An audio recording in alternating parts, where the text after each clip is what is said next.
গণতন্ত্র বলে কোনো শব্দই রাখা যাবে না, তারপরে শরিয়া কায়েম করতে পারবে। শরিয়া আর গণতন্ত্র একসাথে থাকতে পারে না।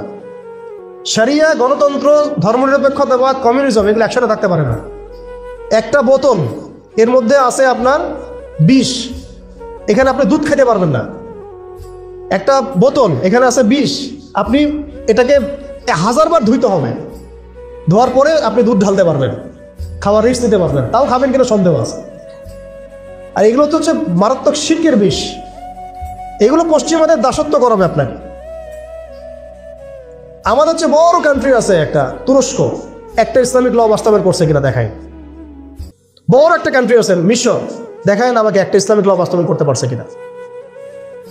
তিউনিসিয়া পারছে কিনা, আজারবাইজান পারছে কিনা, মরক্কো পারছে কিনা, ইথিওপিয়া পারছে কিনা, আপনারা বলেন পারছে কি? ইয়েমেন পারছে কিনা, জর্ডান পারছে কিনা, লেবানন পারছে কিনা? পারে নাই। আফগানিস্তান পারছে কেন? আফগানিস্তান পারছে কেন? কারণ তারা সিস্টেমগুলোকে সরাই দিছে। সিরাতের আদলে, সিরাতের রক্তে ওরা জমিনকে পবিত্র করে ফেলছে। সিরাতের আদলে জিহাদের মাধ্যমে রক্ত দিয়ে পশ্চিমাদেরকে বিতাড়িত করে ওরা জমিনকে পবিত্র করে শরিয়া কায়েম করছে। এটাই শরিয়া কায়েম করার রাস্তা, আর কোনো রাস্তা নাই। আপনি যতই তন্ত্রমন্ত্রের ধার ধারেন না কেন, আপনি কখনোই সফল হতে পারবেন না। লিখে নেন, কাজ করতে থাকেন, দেখেন